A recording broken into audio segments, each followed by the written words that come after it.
हिंदू धर्मात कोणत्याही शुभ कार्यात, धार्मिक कार्यक्रमात किंवा उत्सवादरम्यान गणेशाचे प्रथम पूजन केले जाते। आज लाडक्या बाप्पाबाबत अशा काही गोष्टी जाणून घेऊ ज्या कदाचित तुम्हाला माहीत नसतील। गणरायाला हत्तीचे डोके का असते? हिंदू पौराणिक कथेनुसार देव गणेश हा भगवान शिव आणि देवी पार्वतीचा पुत्र असल्याचे मानले जाते। गणेश चतुर्थी हा दिवस गणपतीच्या जन्माचा उत्सव आहे। त्यामागची कथा निश्चितपणे तुम्ही ऐकली असेल।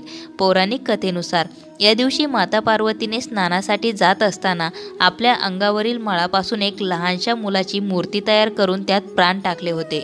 मग देवी पार्वती आपले स्नान होईपर्यंत आपल्या कक्षाबाहेर पहारा देण्यास या लहान मुलाला सांगते आणि कोणालाही आत प्रवेश न देण्याची सूचना देते। त्याप्रमाणे हा मुलगा आपल्या मातेच्या आज्ञेचे पालन करतो आणि कक्षाबाहेर पहारा देत असतो। त्याचवेळी महादेव देवी पार्वतीला भेटण्यासाठी तिथे येतात। त्या क्षणी गणेश आणि महादेव दोघेही एकमेकांना ओळखत नसतात।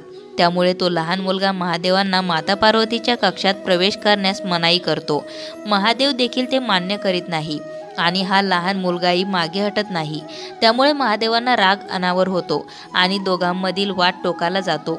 मग शंकर आपल्या त्रिशूळाने त्या मुलाचे शिर धडापासून वेगळे करतात। तोपर्यंत माता पार्वती स्नान आटपून बाहेर येते आणि आपल्या मुलाची अशी अवस्था पाहून अत्यंत दुःखी व संतप्त होते। आपल्या मुलाला पुन्हा जिवंत करण्याचा हट्ट ती भगवान शंकराकडे धरते। त्यावेळी भगवान शंकर त्यांच्या देवतांना उत्तर दिशेला सर्वात पहिल्यांदा जो प्राणी दिसेल त्याचे डोके आणण्यास सांगतात। त्यानुसार देवतांना हत्तीचे डोके सापडते। अखेर भगवान शंकर ते हत्तीचे डोके त्या लहान मुलाच्या धडाला जोडतात आणि श्री गणेशाचा जन्म होतो, अशी ही कथा आहे। दुसरी पौराणिक कथा, गणरायाने लिहिले महाभारत। गणरायाने महाभारत हे महाकाव्य लिहिले असे मानतात। गणेशाबाबत एक लोकप्रिय कथा सांगितली जाते की व्यास ऋषींना महाभारत लिहिण्यासाठी एका प्रवीण लेखकाची आवश्यकता होती। गणेशाने त्यांना लिहिण्यास सहमती दर्शवली, परंतु ती एका अटीवर, जोपर्यंत त्यांचे लेखन पूर्ण होत नाही तोपर्यंत व्यास ऋषी थांबणार नाहीत, अशी ती अट होती। ऋषी व्यासांनाही ते मान्य केले, पण त्यांनीही एक अट घातली की गणेश जोपर्यंत श्लोक समजत नाही तोपर्यंत लिहिणार नाही। म्हणून जेव्हा व्यासांना थोडी विश्रांती हवी असे तेव्हा ते फक्त काही अवघड श्लोक सांगायचे, जे गणेशाला काही गोंधळात टाकत। गणरायाला एकदंत का म्हणतात? तुम्ही जर कधी गणपतीची मूर्ती काळजीपूर्वक पाहिली असेल तर तुम्हाला त्याचा एक दात तुटलेला आहे असे लक्षात येईल। गणरायाला एकदंत असे म्हटले जाते। एकदंत या नावामागे दोन कथा आहेत। त्यापैकी एका कथेनुसार गणपती जेव्हा महाभारत लिहित होता तेव्हा तो ज्या मोरपंखाने लिहित होता तो मध्येच तुटतो, म्हणून सतत लिहिण्याच्या अटीवर टिकून राहण्यासाठी गणपती त्याचा स्वतःचा दात तोडतो आणि अखंड लेखन करीत राहतो। दुसऱ्या एका कथेनुसार गणेशाने भगवान परशुरामांना शिवनिवासात प्रवेश करून दिला नाही आणि ध्यानात व्यग्र असलेल्या भगवान शिवाला भेटू दिले नाही। त्यावेळी संतप्त परशुरामाने गणपतीचा एक दात तोडला होता। तेव्हापासून त्याला एकदंत म्हटले जाते। श्री गणेशाचे वाहन उंदीर का आहे? उंदीर हे गणेशाचे वाहन मानले जाते। एका कथेनुसार गणेश ज्या उंदरावर स्वार होतो तो एक गर्विष्ठ असुर होता, ज्याचा पराभव गणेशाने केला होता। या मागेही दोन समज आहे। प्रथम, प्राचीन काळी जेव्हा शेती हे उदरनिर्वाहाचे प्राथमिक साधन होते तेव्हा उंदीर हा समृद्धीतील सर्वात मोठा अडथळा होता, जसा तो आजही शेतकऱ्यांसाठी अडथळा आहे। पिकांची नासाडी करणे, साठवून ठेवलेले धान्य खाणे हे उंदराचे दिवसभराचे काम आहे। भगवान गणेशाने उंदरालाच वाहन केल्याचे प्रतिकात्मकपणे या प्राण्यावर विजय मिळवल्याचे दर्शवते आहे। अशा प्रकारे तो विघ्नांचा नाश करणारा म्हणून त्याला विघ्नहर्ता म्हणून ओळखले जाऊ लागले। दुसरे म्हणजे भगवान गणेश जगाच्या सर्व कोनाड्यांपर्यंत पोहोचू शकला आणि अडथळ्यांचा नाश करणारा विघ्नहर्ता म्हणून आपले कर्तव्य बजावू लागला, कारण त्याचे वाहन उंदीर होते, जो लहान छिद्रे आणि अरुंद मार्गावरूनही जाऊ शकतो। शुभ कार्यापूर्वी गणरायाचे का केले जाते पूजन? गजानना श्री गणराया आदि वंदू तू मोरया। कोणतेही शुभ कार्य असो, नेहमी गणेशाचे प्रथम पूजन केले जाते। हिंदू परंपरांमध्ये लग्नाचे पहिले आमंत्रण गणपतीला दिले जाते। घराच्या किंवा कार्यालयाच्या प्रवेशद्वारावर गणेशाची मूर्ती किंवा चित्रेही तुम्ही पाहिली असतील। ती विनाकारण नाहीत। धर्मानुसार गणेशाला देवांनी आशीर्वाद दिलेला आहे की नेहमी प्रथम आणि इतर कोणत्याही देवाच्या आधी तुझी पूजा केली जाईल। त्याला विघ्नहर्ता म्हणतात, कारण भक्तांचे सर्व अडथळे तो दूर करतो। म्हणूनच एखाद्या शुभ गोष्टीची सुरुवातीला तो नेहमीच पूजनीय असतो, जेणेकरून कार्यक्रमादरम्यान कोणतेही अडथळे येऊ नयेत। पण तुम्हाला माहिती आहे का की गणरायाला हा प्रथम पूजनाचा मान कसा मिळाला? यामागे एक कथा आहे. एका कथेनुसार एकदा गणेश आणि त्याचा भाऊ कार्तिकेय यांच्यात सर्वश्रेष्ठ कोण असा वाद झाला. मग अखेर सर्वश्रेष्ठ कोण हे ठरवण्यासाठी दोघांमध्ये स्पर्धा आयोजित केली गेली. स्पर्धा अशी होती की जो कोणी 3 वेळा जगाची प्रदक्षिणा पूर्ण करेल तो जिंकेल. कार्तिकेयने पटकन आपले वाहन मोरावर बसून पृथ्वीची प्रदक्षिणेस सुरुवात केली. पण गणेश एकदम निवांत होता. त्याने जगाला प्रदक्षिणा घालण्याऐवजी आपल्या पालकांना म्हणजे शिव पार्वतीभोवती फक्त 3दा चक्कर मारली. जेव्हा त्यांना असे करण्याचे कारण विचारले जाते तेव्हा गणरायाने सांगितले की त्याचे आईवडील हेच त्याच्यासाठी जग आहे. अशा प्रकारे आईवडिलांभोवती चक्कर मारून त्याने 3 वेळा जगाभोवतीची चक्कर पूर्ण केली आणि स्पर्धा जिंकली. यावेळी गणरायाला आशीर्वाद मिळतो की कोणत्याही शुभ कार्यापूर्वी गणेशपूजन केले जाईल. संकष्टी चतुर्थीला गणपतीची कृपा मिळवण्यासाठी केवळ एक उपाय करून आपण गणपतीची कृपा मिळवू शकता. जर आपला जीवनसाथीदार कोणत्याही कारणामुळे काळजीत राहत असेल, ज्याचा प्रभाव आपल्या नात्यावर देखील पडत असेल, तर आज एक कच्चा सुती लांब दोरा घेऊन गणपतीसमोर ठेवावा. ओम विघ्नेश्वराय नमः मंत्र 11 वेळा जपावे. नंतर देवाची प्रार्थना करून दोऱ्याला 7 गाठी बांधून स्वतःजवळ ठेवावा. असे केल्याने आपल्या साथीदाराची सर्व काळजी दूर होईल. व्यवसाय संबंधी समस्यांपासून मुक्ती हवी असल्यास गणपती मंदिरात जाऊन हिरवे मूग दान करावे. गणेश चालिसाचा पाठ करावा. चतुर्थीला असे केल्याने व्यवसायातील अडचणी दूर होतात. जीवनात बल कायम ठेवू पाहत असाल, बहादूर म्हणून आपली ओळख राहावी अशी इच्छा असल्यास गणपतीची विधिविधानाने पूजा करावे आणि गणपतीला लाल शेंदूर अर्पण करावे. गूळ आणि तुपाचा नैवेद्य दाखवावा. असे केल्याने सन्मान बल प्राप्ती होईल.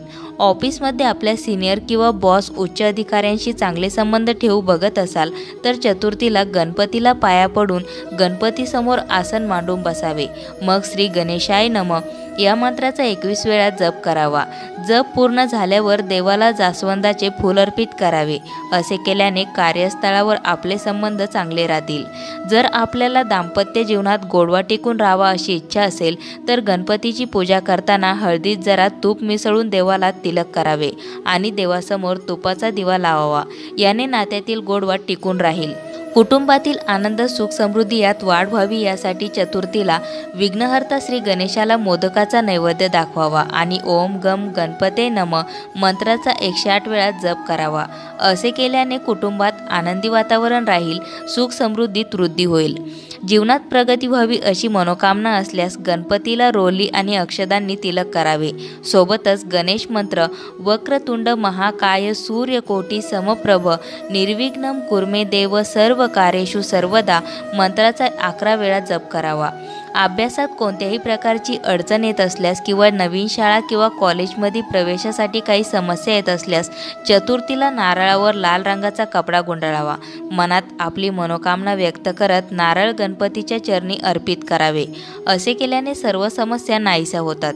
विद्येच्या क्षेत्रात प्रगती करू इच्छित असणाऱ्यांनी चतुर्थीला दुर्वाच्या 7 जोड्या तयार करून गणपती मंदिरात अर्पित कराव्या आणि कापुराने गणपतीची आरती करावी. असे केल्याने शैक्षणिक क्षेत्रात विशेष यश मिळतं. संकष्टी चतुर्थीला करा हे उपाय. गणपतीच्या कृपेने दूर होतील सर्व विघ्न. हिंदू धर्मात चतुर्थी तिथीला खूप महत्त्व आहे. ही तिथी प्रथम पूजनीय देव गणपतीला समर्पित असून या दिवशी गणपतीची विधिवत पूजेसह काही उपाय करणे अत्यंत लाभदायी ठरते.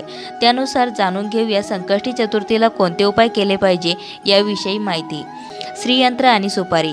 तुम्ही आर्थिक समस्येने त्रस्त असाल तर ही समस्या दूर करण्यासाठी संकष्टी चतुर्थीच्या दिवशी लाल रंगाचे कापड घेऊन त्यात श्रीयंत्र आणि त्यामध्ये सुपारी ठेवावी. त्यानंतर गणपतीची पूजा करून हे श्रीयंत्र आणि सुपारी लाल कपड्यात गुंडाळून तिजोरीत ठेवा.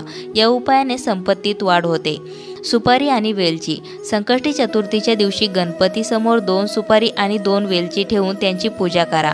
या उपायाने विघ्नहर्ता गणपती प्रसन्न होत भक्तांच्या जीवनातील अडथळे दूर करतात. या मंत्रांचा जप करा. संकष्टी चतुर्थीच्या दिवशी विद्यार्थ्यांनी ओम गम गणपते नमः या मंत्राचा 108 वेळा जप करावा. असे केल्याने तुम्हाला कुशाग्र बुद्धिमत्ता, उच्च शिक्षण आणि श्री गणेशाचा आशीर्वाद मिळू शकतो. चंद्रदेवाला जल अर्पण करा. संकष्टी चतुर्थीच्या दिवशी संध्याकाळी चंद्रोदय झाल्यावर भांड्यात शुद्ध पाणी भरून त्यात लाल चंदन, कुश, फुले, अक्षदा इत्यादी टाकून चंद्राला अर्घ्य द्यावे. असे केल्याने तुमच्या कुटुंबावर चंद्रदेवाची कृपा होईल. संकष्टी चतुर्थीच्या या सोप्या उपायांनी मिळेल गणपतीचा आशीर्वाद। संकष्टी चतुर्थी तिथी अनेक लोक दर महिन्यात येणारे हे संकष्टी चतुर्थीचे व्रत श्रद्धापूर्वक करतात। गणपती देवता समृद्धी, बुद्धी आणि सौभाग्य प्रदान करणारा देव आहे, परंतु या दिवशी काही विशेष उपाय करून आपण अनेक समस्यांपासून मुक्त होऊ शकता। आपण आपले मैत्रीचं नातं मजबूत करू इच्छित असाल तर या दिवशी आपल्या मित्र किंवा मैत्रिणीला हिरव्या रंगाची एखादी धातूची वस्तू भेट करू शकता। एखादा मित्र नाराज असल्यास या दिवशी गोमती चक्र घेऊन गणपती मंदिरात जावे आणि आपल्या मित्राला मनात ठेवून देवाची पूजा करावी। शक्य असल्यास ते गोमती चक्र मित्राला द्यावे आणि शक्य नसेल तर मंदिरात ठेवून द्यावे। याने रुसलेल्या मित्राशी पुन्हा चांगले संबंध स्थापित होतील। व्यवसायात उन्नतीसाठी बुध मंत्र ओम बुधाय नमः हे मंत्र 21 वेळा जपावे। काही विशेष मनोकामना पूर्तीसाठी गणपतीची विधीपूर्वक पूजा करून गणपतीला शेंदूर अर्पित करावे। गुळ खोबऱ्याचे नैवेद्य दाखवावे, ऊर्जावान वाटावे। यासाठी गणपतीला प्रार्थना करून 108 वेळा श्री गणेशाय नमः या मंत्राचा जप करावा। तसेच पूजेनंतर गणपतीला जास्वंदाचे फूल अर्पित करावे। सौभाग्य प्राप्तीसाठी मातीच्या भांड्यात अख्खे हिरवे मूग टाकून मंदिरात दान करावे। याने सुख सौभाग्यात वृद्धी होते। उज्ज्वल भविष्याची आस असल्यास गणपतीसमोर कापूर जाळून ओम गम गणपते नमः या मंत्राचा 108 वेळा जप करावा। तसेच एकच काम अनेकदा करण्याचा प्रयत्न करत असाल आणि यश हाती लागत नसेल, प्रत्येक वेळी काही अडथळे निर्माण होत असतील तर कुमारिकेचा आशीर्वाद मिळवण्याची गरज आहे। चतुर्थीला कुमारिका पूजन करून तिला काही भेटवस्तू द्यावी, आपल्या कामात यश मिळेल। अशाच नवनवीन माहिती व्हिडिओसाठी मंगलम या चॅनलला सबस्क्राईब करून बेल आयकॉनला जरूर प्रेस करा।